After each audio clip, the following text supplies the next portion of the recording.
A'udzu billahi minasy syaithanir rajim. Tembongkeun iman urang, yakin urang ka Allah. Tembongkeun ulah siga nu mangmang.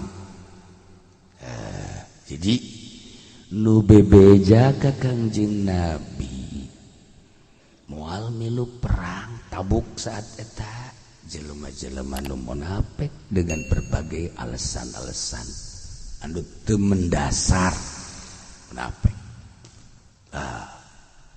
Teu boga keyakinan. Urang lamun nyaritakeun keyakinan urang ge sebenarnya mah atuh kieu bae urang iman, urang ge yakin dengan sakadar itikor bae keluar. Ja lamun anu yakin mah mun nu yakin jelema teh sungguh-sungguh ibadahna. Lamun urang boga keyakinan bahwa urang teh bakal balik ke akhirat, dunia ieu dunia kabeh bakal nyiksa, halaluha hisabun wa haramu wa iqabun, atuh pasti diselap-selapkeun masjid mana, pesantren mana, majelis mana, eta boga keyakinan ngaranna. Ieu mah pandit majelis diinjem. Mending dibayar henteu. Lain aduh. Kanyahoan bae ku batur. Tah, ieu munafik mah kos kitu. Lamun nya ge boga keyakinan tarolah sama urusanna urusan ngaluarkeun. Ieu mah urusan diri urang bae ka Allah. Urang boga keyakinan bahwa ieu Quran teh mukjizat. Anu lamun dibaca ku urang jadi ganjaran. Pasti bae urang hayang bae maca Quran. Tapi pan urang lobaan mana maca Quran jeung neuleuan HP. Lobaan mana ngaku sia. Hayu nggak bohong burut sia. Yakin mana datang yakin. Ya Allah ya Rabb. Lamun nya ge cinta ka Kangjeng Nabi, nu Kangjeng Nabi gabogaan syafaatul uzma. Tembongkeun cinta urang ka Kangjeng Nabi. Ai kitu mah barang bere meureun kudu leupas ti leungeun urang atuh maca-maca sholawat. Tanyakeun ka diri urang sabaraha awak sia sapoe maca sholawat ka Kangjeng Nabi. Ayo. Sabaraha ayo tanyakeun ka awak urang.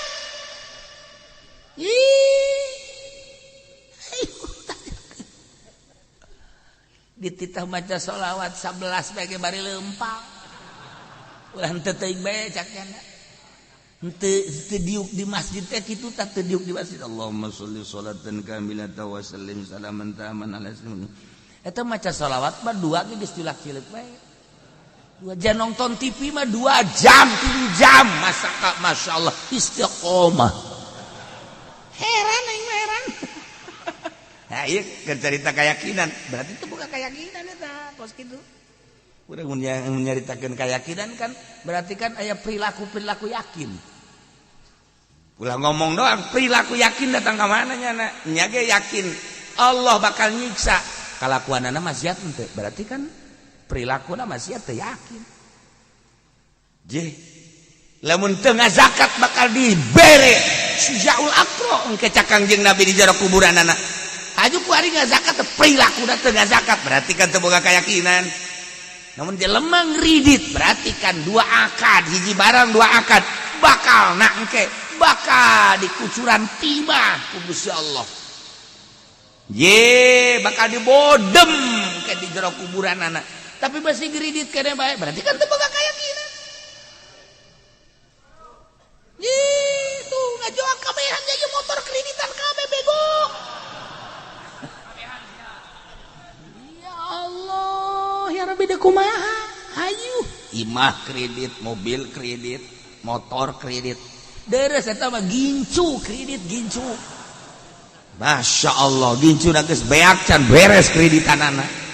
Roti kredit roti da geus ka mana geus jadi para lele jumbo. Can anggeus kreditanana. Ih, deuk wae Yahudi bisa aja saja. Ya Allah ya Rabb. Kiri orang mak moal kebal bakal asup ka lawang maut. Al mautu babun. Masa deuk mamawa eta urang ka jero kubur. Sok pikiran bersihan diri orang. Ulah kababawa ku usum, ulah kababawa ku keceuyah. Ngetren ceuyah usum ulah orang make aturan Al-Qur'anul Karim. Saha nu bisa teger model kos gitu cahayaan ke hate. Nah, ya yakin. Kan orang lamun boga keyakinan mah udang penting. Sore jam 1 alhamdulillahirabbil alamin. Gegeraan langsung cai teureut son di surat tahajud. Allahu akbar. Allahu akbar. Allahu akbar eta nyana boga keyakinan. Beres ka. Reuk HS deui urang. Maksudna hudang subuh jam 7.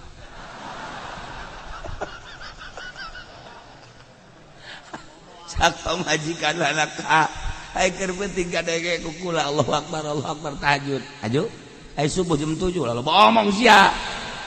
Usia diasupkeun ka grup deui aing bahaya. Tarolol kuari segala grup segala naon bararego. Masya Allah. Teh ieu kumaha. Ayo boga keyakinan, ya yakin kan? Yakin. Atau yakin urang kadaanan cara yakin Abu Yazid al-Bistami mah. Emang kumaha? Keyakinan Abu Yazid al-Bistami mah geus moal katuturkeun ku urang. Tuan Syekh Abdul Qadir keyakinanna kumaha? Ku yakin-yakinna kan bisa dalil Lauhil Mahfuz kan. Abu Yazid al-Bistami lempang, begitu lempang aya anjing di hari.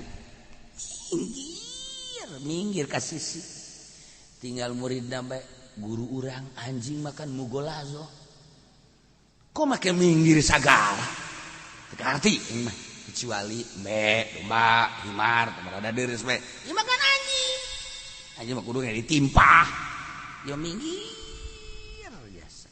Masya Allah kan ditanya mama teu arti abdi mah aya naon ai mama tadi hanusinan jeung anjing kok mamang minggir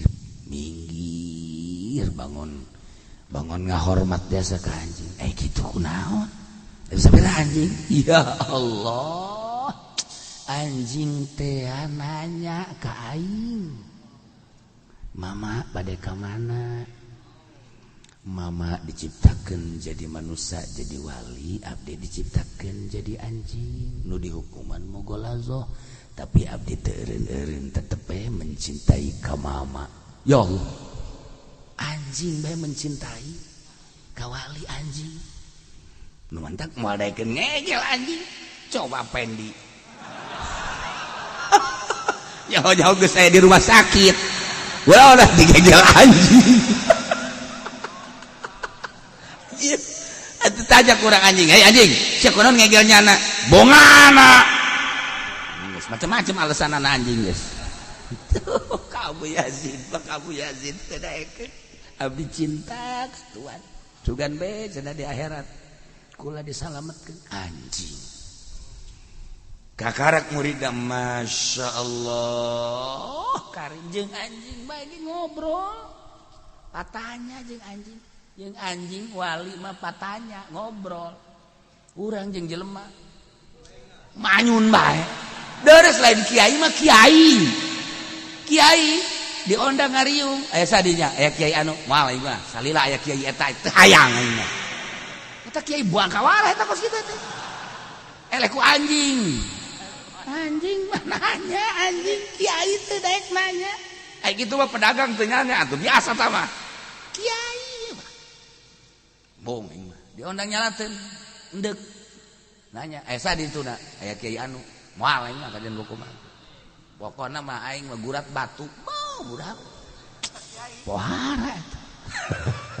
Lah, ieu keur carita keyakinan anjing ngobrol.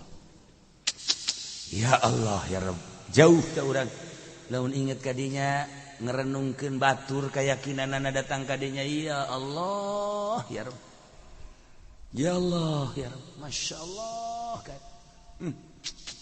Eta keur carita anjing eta nu sok didongengkeun teh Mama Khalil Bangkalah nu kumaha aya urang Arab kadinya nama Mama Khalilna kurang paseh wala dholi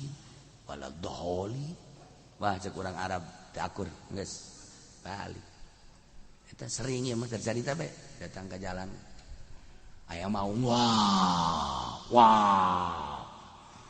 kaget wadiana tuh. Ya Allah ya Rabbi kaget. Masya Allah kaget. Lompat babarag-bagan ka mama. Aya mau. Mana mauna itu teangkeun. Bacaan bae waladhdallin.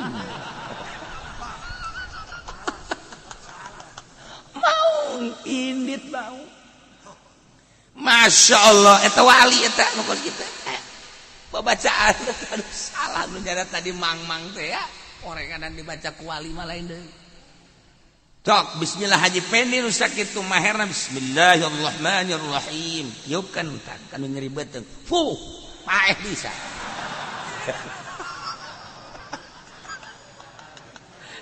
Ulah sabarangan. Sebab naon? Atuh jangan ngamumule zahir doang, makhraj, sora dan lain sebagainya. Qalbuna henteu. Di dieu baheula aya awewe bismillahirrahmanirrahim cek abah teh mata urang di eta ulah belawetan. Masyaallah. Jelema salah nu muriang bismillahirrahmanirrahim. Fuh, salah lagi. Coba bismillah haji pendi nu tadi dikorikeun teh. Bismillahirrahmanirrahim. Tiupkeun ku ari kacai. Ayo manjur teg-teg ceuli. Ya Allah. Kunaon eta? Biwir doang. Teu bukan ke kolbu, lain deui. Masya Allah. Beda. Ngaji Quran mau make kolbu. Ngaji fikih make kolbu dan lain-lain sebagainya. Beda. Nyanyi bae nyanyi lamun make naon karena make kolbu ceurik urang. Ceurik urang. Urang nyanyi bae nyanyi tapi urang make hate kebenaran urangna keur dipegatkeun ku kabogoh urang. Jadi urang keur frustasi aya nyanyianana. Moal aing mau nyanyi naon. Tuh. Ceurik jana. Masya Allah kan. Nah, eta mah aya nyanyianna. Kamari Haji Pendi nyanyi geus. Digetak pukul siap kolot-kolot. Tuh dinyanyikan ceriknya, cerik. Dulu kau berlutut di kakiku. Ya Allah ya Rabbi, cerik. Naon eta? Hate. Maca Quran orang mentak ma'at tadabbur. Ma'at tadabbur deuk kumaha tadabbur teh teu ngarti. Menta kudu ngarti pasantrenkeun urang teu ngarti. Abah teu ngarti kabacaan Al-Qur'an bisa macana we hungkul. Anak mah ulah cara abah. Masantren ceng dibiayaan ku abah. Ayo. Kadeng abah masantren ke non gitu. Nah anak kadeng ku bapana hasil masantren maca Quran bari ngaleungis ya Allah. Ieu nu dimaksud ku abah teh. Abah teh masantrenkeun teh hayang kadenge aceng maca Quran haju ditadabur be Masya Allah ceng abah bangga kan geunah mata dabur kadengekeun maca Quran ge tuh tilok make aheuk-aheukan kitu. Oh ieu maca Quran be na di Indonesia ai mim na di Singapura panjang-panjang teuing geus bismillah. Tuh kan ngenahin. Ya Allah ya Rabb kolot bahagia bagja kolot hebat ulah cara abah baru masa dan bisa bisa nabe aceng mumpung kuari ora keneh dibiayaan ku abah ayo geura masantren ka ditu ayo deui nu saurang ayo masantren ulah cara abah geus santrennya bareng mau ka uya. Aja abah lagi tuh bisa ngomong kuku mah. Ayo geus atuh seragam burung sia jeung aing. Nah ya. Orenganan jelema munafik anu minta izin ka Kangjeng Nabi moal milu perang teh. Jelema nu teu iman ka Allah teu iman ka yaumil akhir tur hatena pinuh ku kamangmangan. Anu walau aradulumul manehanana ngarepkeun al-khuruja berangkat maka babarengan jeung anjeun Muhammad andai kata anjeunna ngarepkeun kaluar ti negeri berangkat perang atuh niscaya la a'adu anjeunna mempersiapkeun persiapan perang alat perangna baheula mah panah baheula mah pedang bodem di urang baheula ya golok ya pedang bambu runcing baheula ayeuna kan zaman mutakhir geus teu berguna kos kitu teh ya digunakan sebagian kecil karena itu mah perang make remote kapal lagi tidak berawak kendalikeun di jauh cegur jeung kapal-kapalna zaman canggih ayeuna masya Allah tepikeun ka kos kitu Allah nyiptakeun makhluk mere otak seperti eta geus hese jaritakeun ada di zaman ayeuna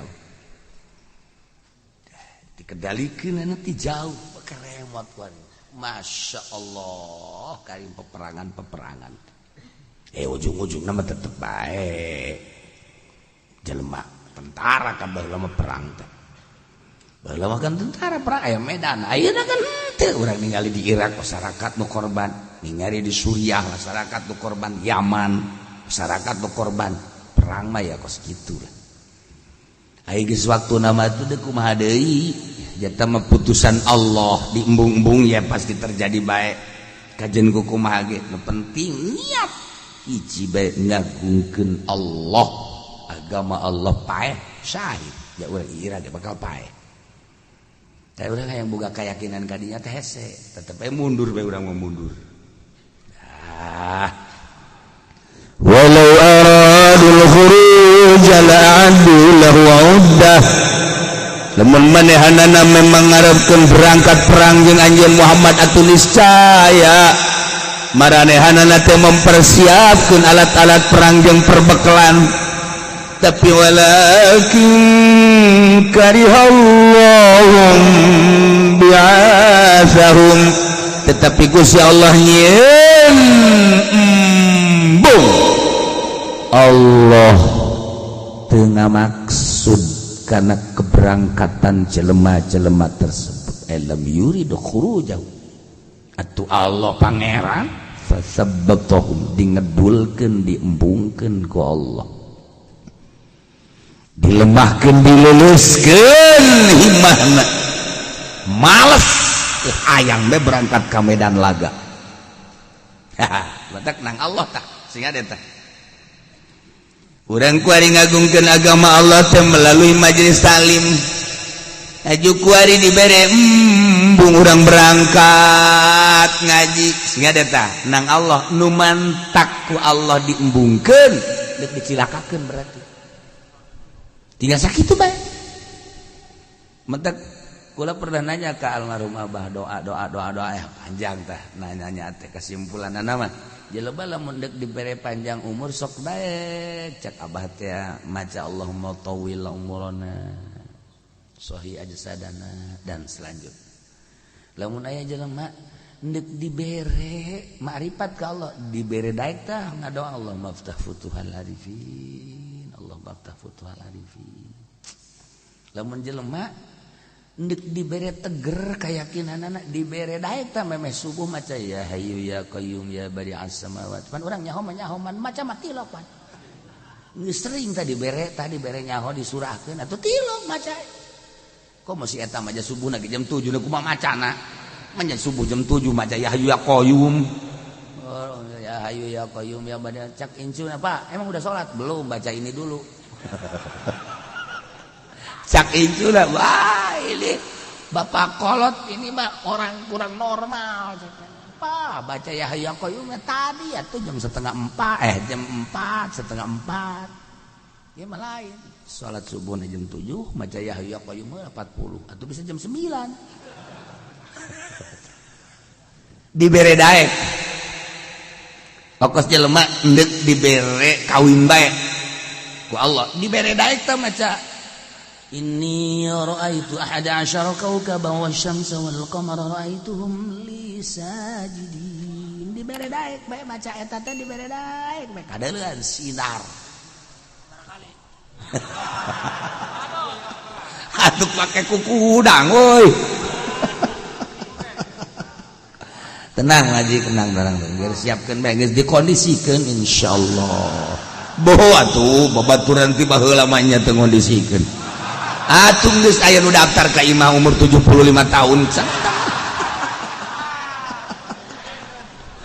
Oh kalau enggak ada tonggong mereka jangan kukumah ge. Ya Allah ya. Tuh. Aing geus kos kieu mah pan serba salah dikawinkeun jeung nu ngora, embungeun nu ngorana. Dikawinkeun anu setengah baya, pagon nya cek nya tararanggung. Kawinkeun jeung anu kolot janana embung.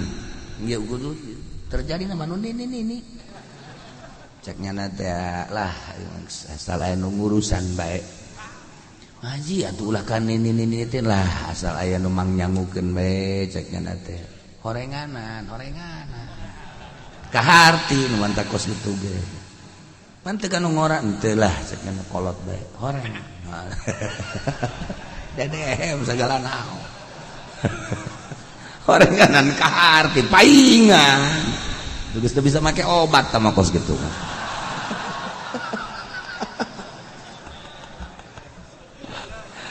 Ya Allah ya Rabb. Lamun manehanana siap perang bareng jeung anjeun Muhammad, niscaya mempersiapkan alat perang, perbekalan tetapi memang ku Gusti Allah tidak dikehendaki. Sehingga ku Gusti Allah dibere mumul gedul. Males. Hayang teh perang teh tuh urang ngaji kos kitu sarua dibere teh hayang we ngaji teh gorenganan berarti aya sesuatu di kolbu urang introspeksi geus sih hade masyaallah ieu mah lain muridna nu ngaji teh guruna dibere males heran ai muridna mah aya lah 10 20 murid teu daek guru teu daek ngajar jasa kunaon ieu si guru jadi kos kieu ieu masyaallah kadang-kadang geus nungguan murid diprekeun ku nyana gorenganan ngadahar duit golkar masyaallah teu karasa tah ku kiai teh teu karasa dibere eueuh imah ngaji teh dengan alasan anulah gorenganan duit golkar duit PDI duit macem-macem diasupkeun ka jero atuh teh mah orekoros ngaranna. Orekoros kan ngaringkuk bae nama ngaringkuk bae tah mantap kiai aja udah lemah himmahna. Teu karasa tah ku kiai teh di lemah teh aya naon di diri. Tah duit golkar, duit PDI. Ih hadena cenah kula mah teh aya duit PKB WD atuh sama ge. Ya pada bae. Sudah mamang konon. Aduh, cenah ieu mah teh ge ti Nasdem. Parah Nasdem. Kok mah ti Perindo mah. Ah, geus tah mah. Masyaallah karim, masyaallah karim. Duh kekhawatiran teh kiai heran. Ulah wa seputar politik da ulah wa seputar dirina bae. Namun kurang dicaritakan seputar politik da kan urang aya kekhawatiran politik bahkan aduh ngeri lah orang menceritakan politik we ieu dibunuh bisa asupkeun ieu deuk kumaha politik bahkan jahat urang lamun seputar nu ayeuna bae aya kekhawatiran emang ente teh jawe geus dibaraca aduh Gusti Allah nu aya kekhawatiran politik ngaranna kos main catur taktik kumaha lamun dipersiapkeun Kristen mah dipersiap dan lain-lain sebagainya politik eta seperti kos kitu jauh geus da ulah wakalanan jang dirina bae mun didahar duit eta efekna bakal kumaha diri aing tah kos kitu masyaallah kamari ieu Haji Pendi Isya henteu subuh henteu ja berangkat ngariungan kan memang Isya pajar geus Isya kujana tuh kan poho kan ngaku nya gue Isa teh subuh kaberangan. Naon eta? Berkatna. Emang teu halal cak anu mere di ditu? Lain teu halal. Nu batur dicokot punya.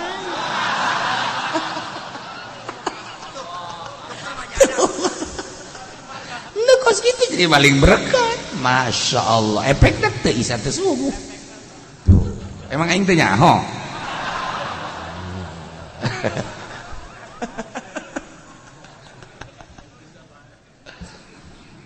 Ulah pajar bohongan asli eta kala. Wa qila qaudu ma'al qaidin.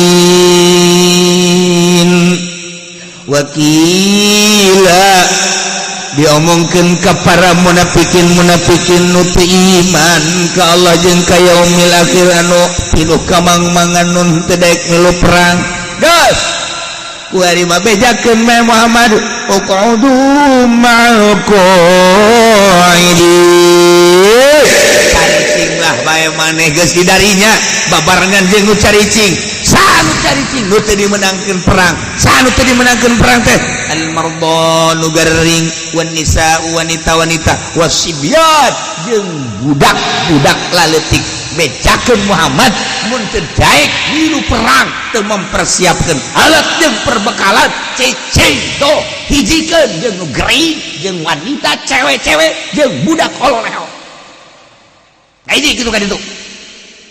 Ya Allah, kari penghinaan teh. Qadarallahu ta'ala dzalik. Tegasna Allah nakdirkeun kamarenehanana cicing betaheun babarengan jeung wanita-wanita, babarengan jeung nu garing-garing, babarengan jeung budak-budak anu ololeho. Taricinya na di dinya kunaon eta? Eueuh ibana batur gararaji kunaon nya betaheun tadi lembur ngahiji jeung tukang ojek main catur nanaonan coba. Batur mangararaji nyana betaheun di main catur. Ya Allah, ya Rabbi, kuda dipindah-pindahkeun luluncatan tolol. Nanaon?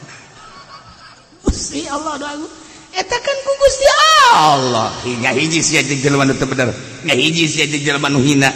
Jeh, atuh cobalah mun ngaji mapan. Masya Allah, ngahiji babarengan jeung kiai jeung ustad minimal wauh lah jeung tukang sate minimal. Emang sok meuli atuh teh jatuh boga duit ngambe-ngambe atuh. Beda aya sinar ngaji mah. Masya Allah. Iman teh kan nang Allah cicing di lembur endahan ngahiji jeung jelema nu teu ecrik, ngahiji jeung jelema nu teu bener, obrol-obrol ngaler kidul anu ngan sakadar dambahan catatan-catatan kajahatan kazoliman. Di akhirat dibuka batur mangaji ceuli diasupan ku Al-Qur'anul Karim. Begitu dibuka di akhirat Masya Allah Karim aya lembaran-lembaran ngaji diukna di deket tihang aya di bari nyender aya di sia edan ngobrol ngalantur bae ya Karim. Nah kuari mah urang teu asa rugi engke sakedeung deui maot lembaran-lembaran per harina bakal kapanggih ku urang berjamaah, urang salat, urang maca Quran, urang ngaji, urang silaturahim, urang sedekah paparanggih ketika eta tah ngahiji jeung nu kararitu ya Allah ya Rabb araraya rugi nu aya. Komo urang ngaji mah sakadieu aju ngalengis ya Allah ya Rabbi horenganannya Gusti urang teh kula teh bakal pae katakan aya teh kesadaran tina ngaji mah Gusti hampura dosa-dosa abdi nu barah heula aju dihapus pandosana ku Gusti Allah kan keuntungan gede.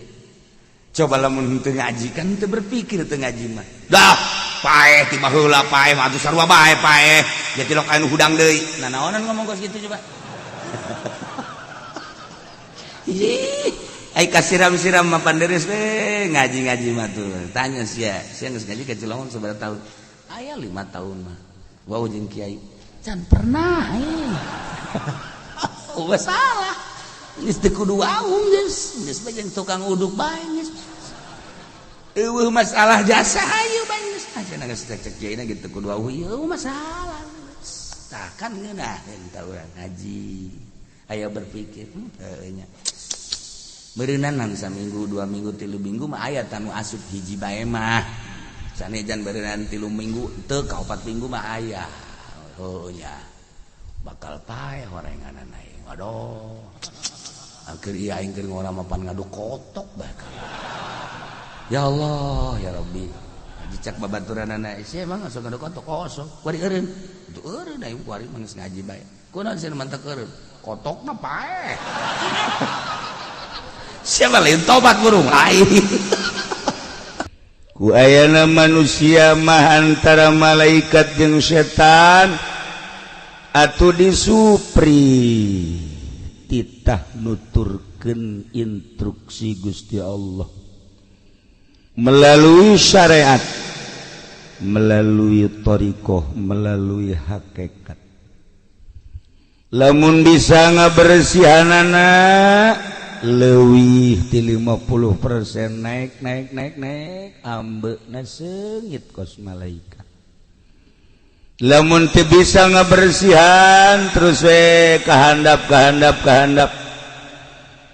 maksiat bajidor jeung sajabana atuh baueun malaikat ge mantak malaikat eta selalu ngambean sirah Haji Pendi hangru bau karunggoni cek malaikat ya Allah ya Rabb lamun hayang urang nyerupaan ka malaikat urus awak make fikih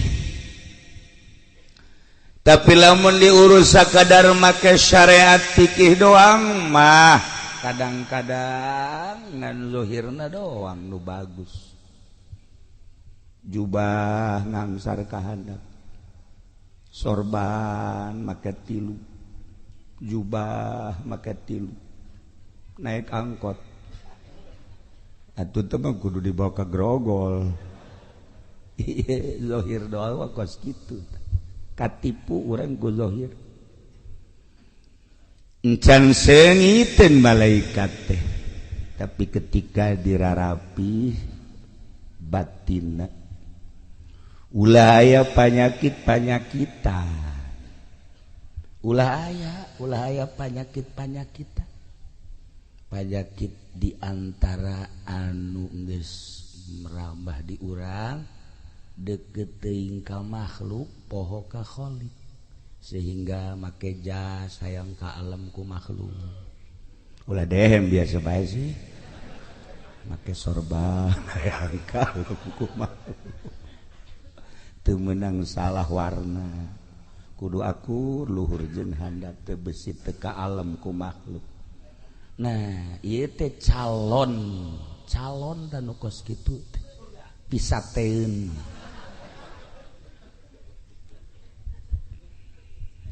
bersihan gerage tina panyakit-panyakit sebab urang teh baheula suci ketika diturunkeun ka dunia diasupkeun ka jasad loba watek-watek di jasad mata ceuli irung sungut jeung sajabana roh urang teh milu ka perwatakan eta ketika kaluar deui teh maot atuh bobolokot nilah nu dikhawatirkeun teh ketika urang maot ternyata roh urang teh henteu suci sakubah anu pertama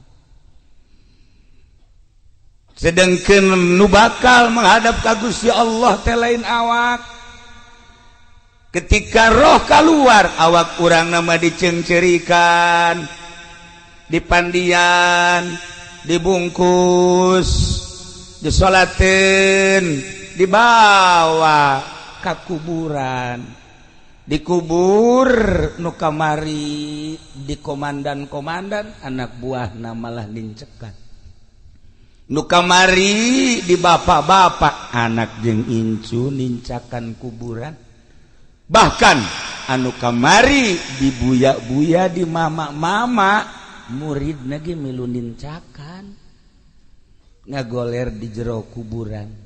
Nu kamari ieu di dunia teu meunang salah sare teh kudu aya kipas, kudu aya AC, kamar kudu gede bae jeung kudu harum bae. Kasurna ge teu meunang salah, inoak maafkir. Kudu spring bed bae, masyaallah karim. Make baju teu meunang salah, make sapatu teu meunang salah. Isuk pageto mah geuninganan asup ka kuburan boro-boro aya spring bed, boro-boro aya kipas, boro-boro aya AC, usik-usikan ge hese di jero kuburan. Eta mah jasad. Ternyata anu menghadap ka Sang Maha Khalik mah roh urang.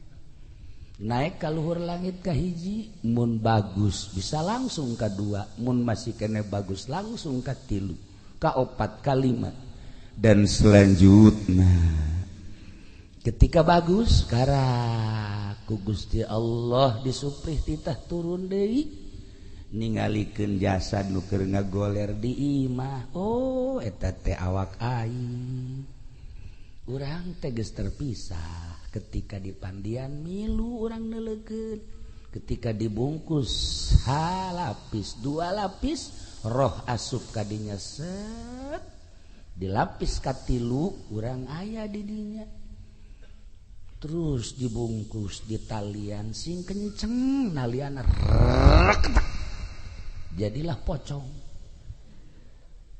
Dibawa ka masjid kadenge saha imamna, saha anu ngaberitakeun sebab roh urang aya di dieu.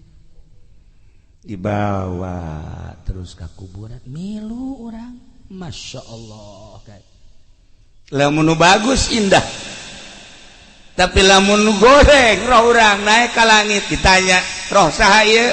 Urang pondok. Coba bukuna coba.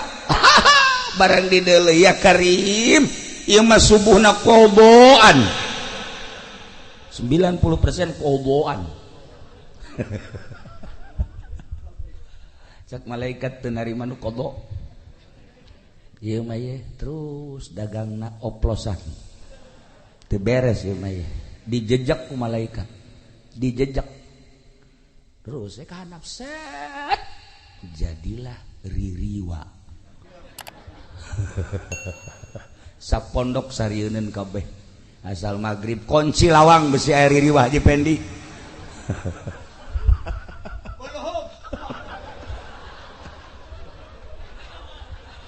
Main kuluhum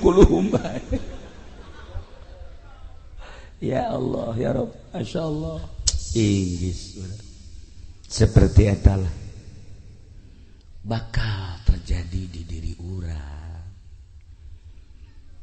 Mantap jelema teh hayang masantren, inget roh aing bakal berhadapan jeung Gusti Allah. Ngaji pasantren keun ku kolotna gampang dunia mah.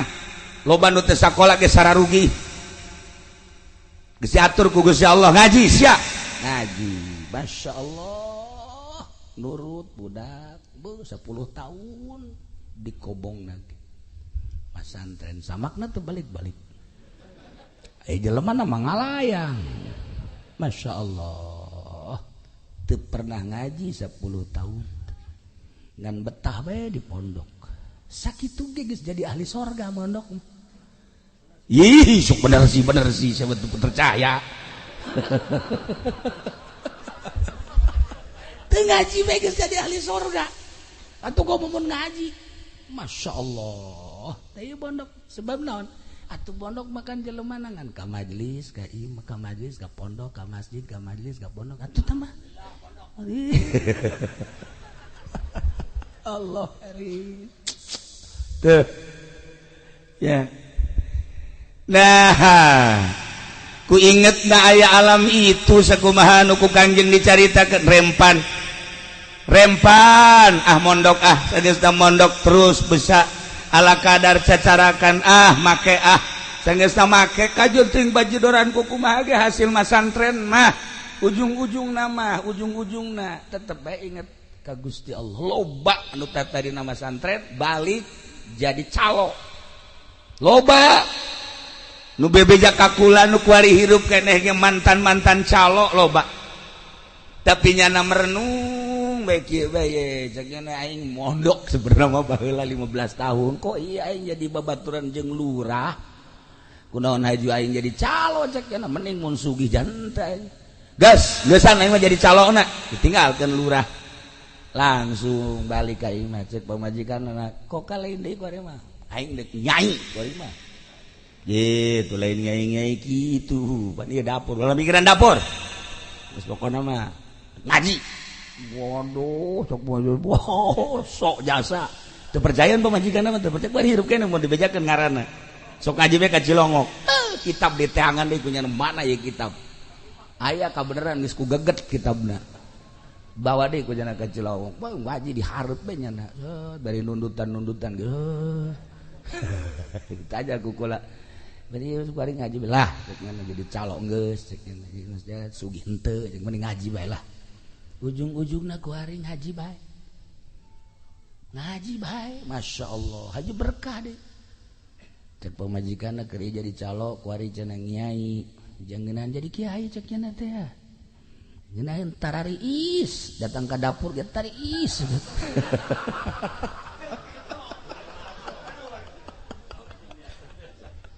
Masya Allah ujung-ujungna gerage ujung-ujungna buku kula dicaritakeun nu baru ka pasantren aya anu jadi ustad doang boga majelis taklim loba nu tadi nama santren aju ku hari andieup loba ta santri mah ujung-ujungna mah hampir husnul khotimah bae beureun eta tapak di pondok ngadapang urut ngadenge-ngadengikeun terus milu teu bisa nageh jang diri nama aya tama santren deuk ka mana tuh urang nyedek balik ka ditu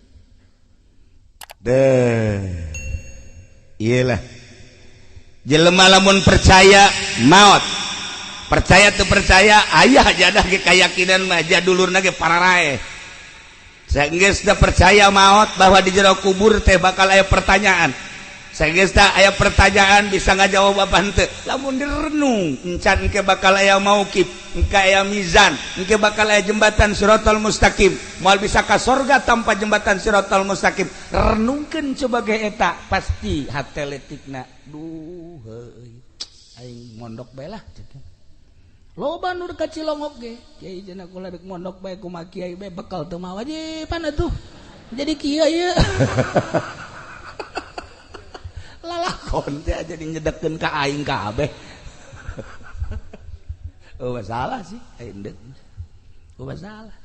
Nah, seperti etalah nu bakal kajadian.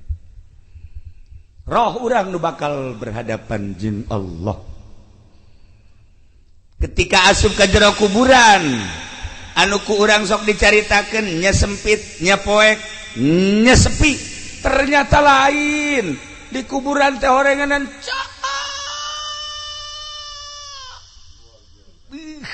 pohara rame moal Kanjeng Nabi Allahumma wasi' qabrahu wa nawwir qabrahu atupan meureunanan gede kuburan teh ku doa Kanjeng cahayaan berarti kuburan teh dina Ibadatul Ahkam pan dicaritakeun nah rame di jero kuburan teh cek Imam Ghazali saha anu nyebutkeun bahwa di jero kuburan sepi ternyata begitu datang ke kuburan Masya Allah rame teh lain lalagan rame kapanggih saha Kasep Ahmad oh abdi teh salat nu 5 waktu Masya Allah hari ieu abdi tahajud nu ieu abdi duha ya Allah ya Rabb hari ieu abdi teh jariyah hari nu ieu teh ngabonceng babaturan ngaji teh ya Allah ya Rabbi ieu saha ieu nu Kasep abad abdi zikir cenah nu ieu sholawat Masya Allah hari ieu muludan cenah teh abdi sok nyumbang aqua teh hiji palingan rada leutik sama ya. Raya kabeh rarentul di jero kuburan teh. Ya Allah, ulah disangka di jero kuburan teh sepi, orang bakal kaparang. Sok geura ge Haji Pendi maot kapagi. Ieu sahih hideung amat, ieu bohong. Ari nu ieu coba amat coba mati ieu nipu. Ari nu ieu wah, ieu mah maling karung. Raya kabeh rame mengaji orang di jero kuburan.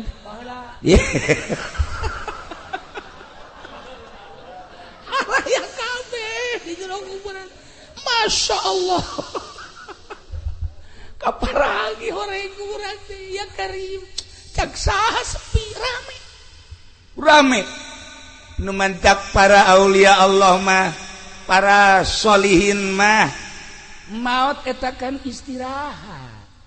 Nikmat nu kamari sibuk ku ibadah. Ku ari jero kuburan istirahat, menikmati hasil daripada amal-amal ibadah.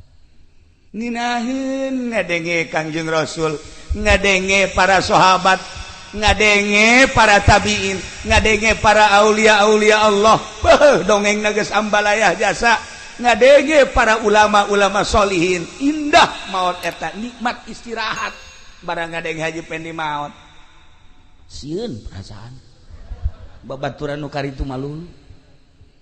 Aduh, tah ragap diri urang ketika urang maot, saha nu bakal jadi batur urang di jero kubur. Anu ngabibitian di jero kubur terus ngabarengan ka mauqif ka mahsyar, anu bakal bareng terus ketika ditimbang amal, nu bakal bareng nyebrang di jembatan Shiratal Mustaqim. Saha batur urang? Apakah balak genep nu bakal bae? Nah ieu sia. Tah ieu. Batak Kangjeng Nabi ditaros ketika Kangjeng Nabi nyarioskeun alam bako, alam kubur terus alam mahsyar, sahabat kabeh rimbasak aya nu naros ka Kangjeng.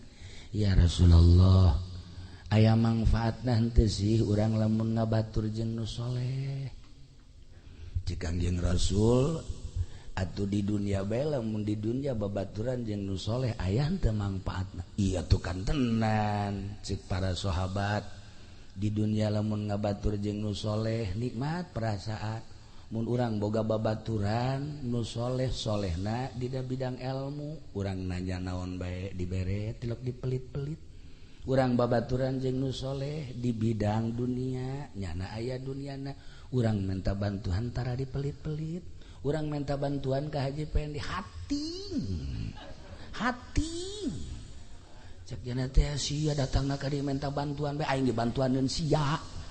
Asana nyeri perasaan. Tah eta mah toleh nu geus ngaranna teh. Beda aya sod aya to. Tah mun babaturan nu soleh selalu ngangeunahkeun. Nyana gagah urang lemah ketika urang minta bantuan kanu gagahna soleh. Kakos uruskeun kos kitu bae geus tanggung jawab sia mah tenang bae. Urang memehna naon geus senang bae. Ngeunaheun boga babaturan soleh dijabarkeun lah ku Kangjeng Nabi sakumaha di dunia urang babaturan boga babaturan nu soleh aya mangpaatna atuh di akhirat ge sarua. Mantak kabeh kaharareup sahabat. Aya naon sa Kangjeng Rasul kok kaharareup? Abdi mah aya ngabatur jeung tuan bae abeh di akhirat ngeunaheun cek kabana bae abdi mah deuk jeung tuan bae. Kajen teuing kuku bahage sebab ucapan tuan engke bakal terbukti di akhirat. Abdi mah kajen kuku bahage endek jeung tuan bae. Tidinya cek Kangjeng Rasul henteu kudu jeung kula geus puguh cek Kangjeng Rasul insyaallah saha bae oge boro nu kazamanan kuari anu henteu kazamanan dia terus datang ka tahun 2018. Wow, atuh di syafaatan bae cek Kangjeng Rasul. Kuari mah pilih bae tah para sahabat anu kira-kira soleh saha kira-kira sok kadinya Kangjeng Nabi na ngaleos kabeh karumpul ka Sina Abu Bakar Siddiq ngariung cak Abu Bakar nanaonan dia kami mah hayang jeung tuan bae.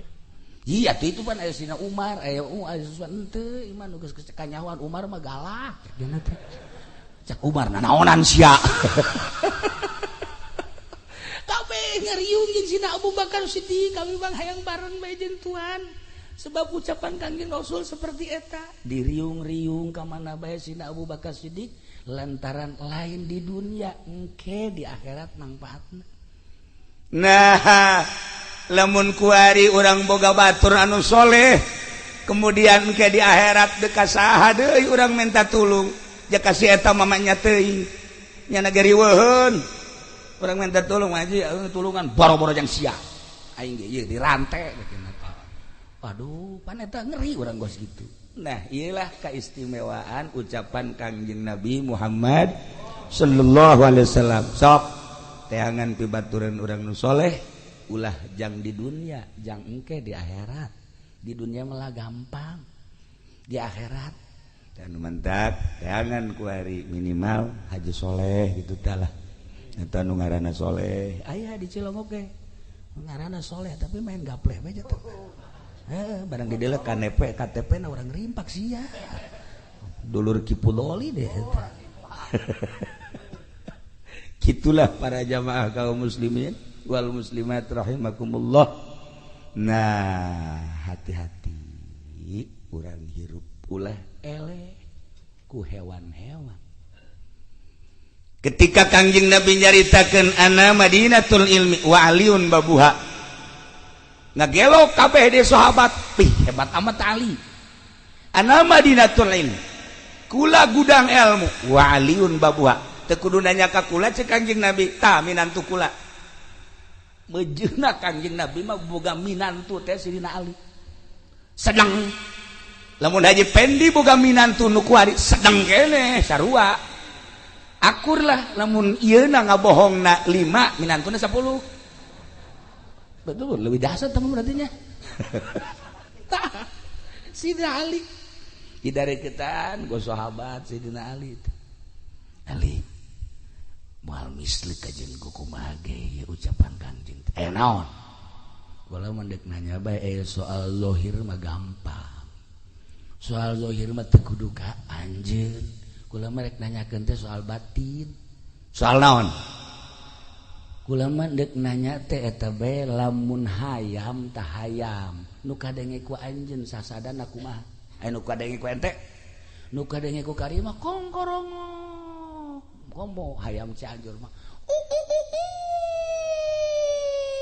napas urang geus beaknya na encan pelung Cianjur pohara eta wih cek Sidina Ali nu kadenge ku kula mah lain eta nu kadenge ku kula mah hayam teh bahasana subuhun kudusun rabbuna wa rabbul malaikati war ruh subhanallah walhamdulillah wala ilaha illallah wallahu akbar masyaallah saha urang nu bisa ngadenge suara hayam modal kitu tapi kadenge ku Sidina Ali mah subuhun kudusun rabbuna wa rabbul malaikati war ruh mantap Kangjeng Nabi nyunahkeun urang boga hayam jago warna putih sukuna koneng moal aya di mana ge sukuna koneng kok moal aja mah hese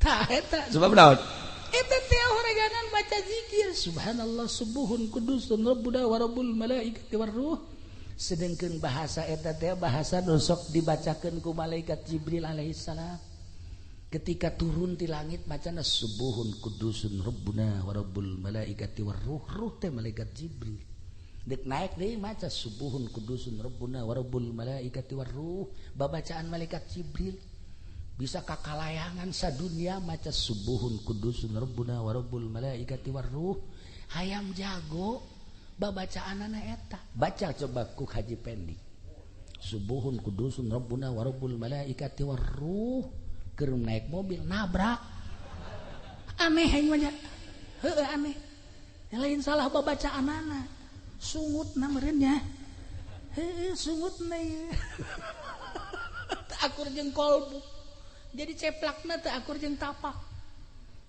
ih ulah kigituanan kabehan subuhun kudus Masya Allah kari itu bahasa hayam Sidina Ali ditaros deui tuan ari eta sih bangkong kumaha eta bahasana bangkong bahasana subhanallah alhamdulillah subhanallah alhamdulillah subhanallah alhamdulillah bangkong mau aja subhanallah alhamdulillah subhanallah alhamdulillah teu eureun kadenge kurang kok horegan subhanallah alhamdulillah subhanallah alhamdulillah subhanallah alhamdulillah eta bahasa bangkong Coba bahasa Haji Pendi, goni karung atuh masih kene muliaan bangkong jeung sieu mah.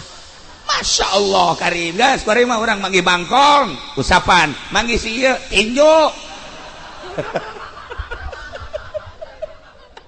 Hebatan bangkong, Masya Allah Karim. Satu ketika aya si Mbak lulumpatan ka imah, ba'da subuh, si Mbak, aya naon Mbak, ada apa? Saya kaget cenah tadi malam. Kaget apa sih? Kaget, kok saya ngedengar suara perukutut saya, kok bahasanya bukan suara perukutut yang kedengar sama saya. Bih, luhur amat sih Mbak. Apa yang kedengar sama Mbak? Kedengarannya ilallah, la ilah, ilallah, la ilah, ilallah, la ilah, ilallah. Masya Allah Mbak. Mbak itu jam berapa itu bangun? Jam 3. Kok bisa bangun jam 3? Mau ke pasar, sekian teh. Terus dagang sayur.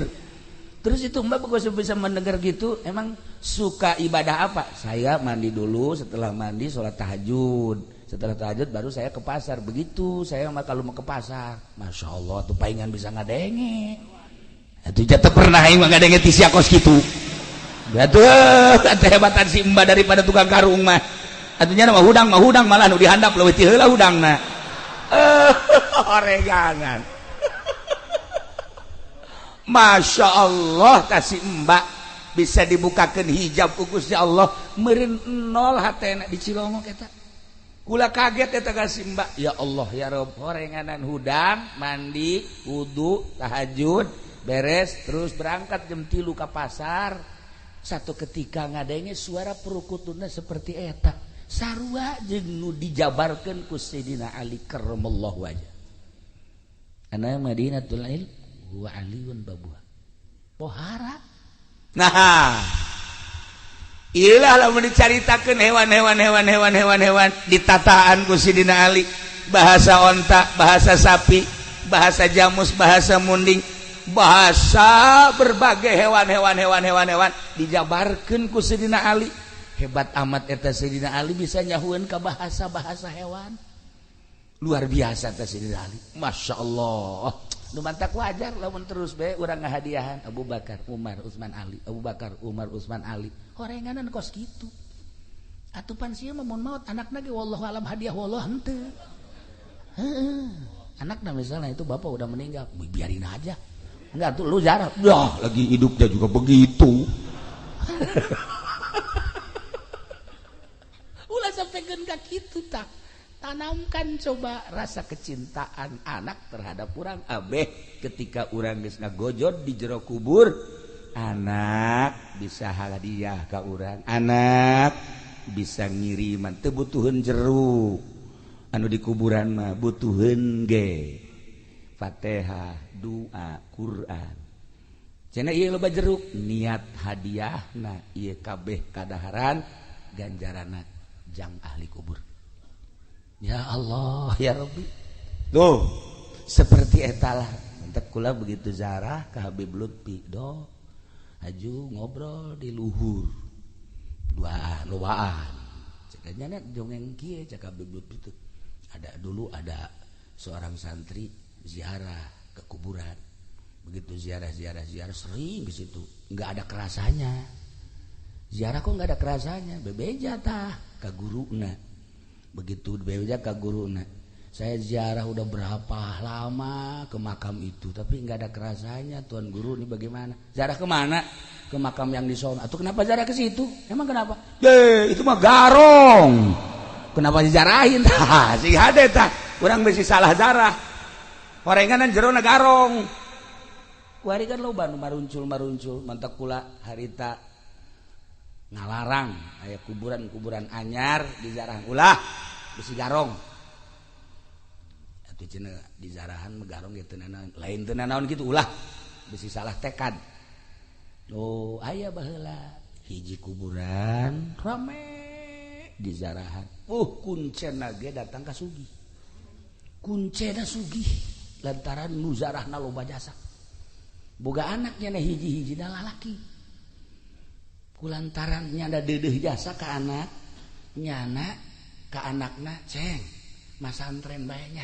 Kana ka daerah anu baheula masantren teh dibekelan terus dibekelan himar tah ieu jang paranti di pondok berangkatnya ka ditu pertengahan jalan himarna kurang parah paeh begitu paeh bingungnya waduh ieu himar hiji kendaraan paeh ieu wasiat di kolot kubur dikubur ku cenah karunya jasa ka himar geus dikubur disiram terus nyana kieu beunga huleng aya ta urang dinya emang ieu sanu paeh ahli ibadah cenah wah ahli ibadah muhun cenah teh atuh cenah urang zarah mangga dizarahkeun teh ku anakna zarahkeun la hadrati ahli ibadah al-fatihah milu nyana bebeja teh sia teh aya ahli ibadah di ditu maot ieu urang zarah di zarahan nyana jadi kuncena teh jadi